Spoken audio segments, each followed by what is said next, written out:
President Cyril Ramaphosa will later today address the Leaders' Dialogue 1 on scaling up actions on key transactions to accelerate sustainable development goals progress.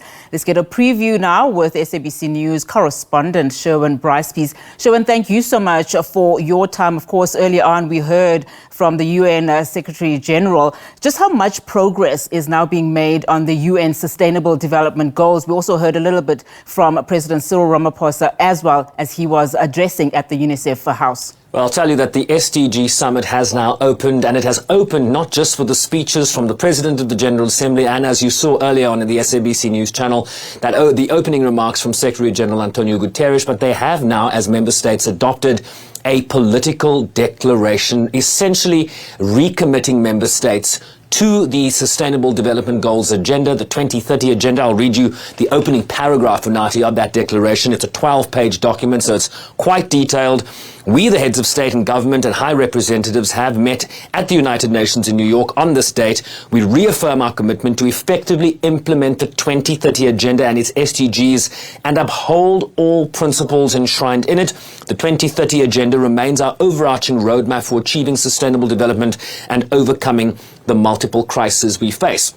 They did this in 2015, but the problem is that only 15% of all the targets contained within the 17 Sustainable Development Goals, if you think about no poverty or zero hunger or gender equality or clean water and sanitation or peace, justice and strong institutions, part of the 17 goals, only 15% of targets around the world have been met, which makes the current trajectory very much imperiling the trajectory towards achieving those SDGs. And one of the big issues contained in this political declaration is the question of financing. Developing countries are frustrated that in terms, when you talk about a just transition in the energy space, when you talk about a just transition in terms of climate adaptation, the developed world has not met the moment in terms of the commitments that have been promised for developing countries to implement that just transition. So what this political declaration talks about is we call for improved international debt mechanisms to support debt review, debt payment suspensions, and debt restructuring as appropriate, with an expansion of support and eligibility to vulnerable countries in need.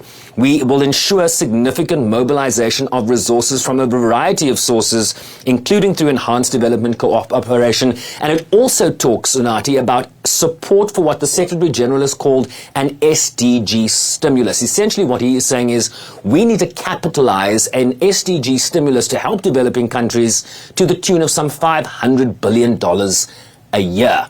Now, they've committed to that. Will we see that happen now in the remaining 7 years towards the 2030 deadline? That is going to be the big test. Will countries meet the moment? They've now declared in this political declaration that they are serious about implementing these goals. The question is, will they take the homework home with them and implement in their national jurisdictions?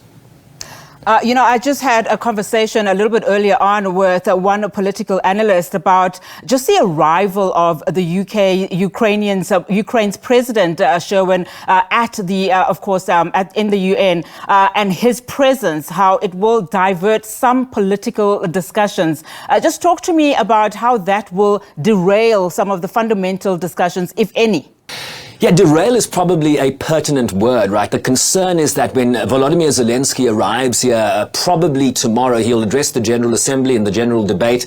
And we also understand that there is a bilateral plan between himself and President Ramaphosa. Of course, President Ramaphosa leading that African Peace Initiative to both Kyiv and St. Petersburg earlier this year. So a very fascinating follow-up discussion expected there. But there is this concern, right, that given the pressing needs of the current development agenda, issues of climate mitigation, issues of financing for development, issues of a lack of implementation, and the seriousness that speaks to in terms of poverty, food security, and such. The concern is that geopolitical tensions, the war in Ukraine, for example, is literally going to draw a lot of attention, media attention, political attention away from the development agenda. But I will also say that some of the analysis we are hearing is that developing countries have really galvanized support for this agenda.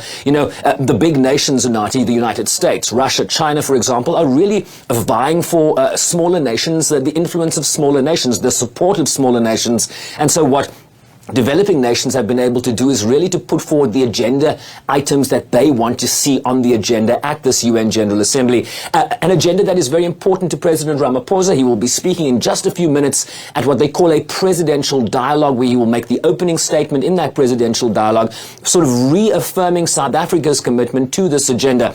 But the big concern is, how do we balance the geopolitical forces with the development needs that are so pressing and lagging so fundamentally in terms of the 2030 agenda? And that is a balance, the crosswinds coming together that we are going to see play out in the days ahead.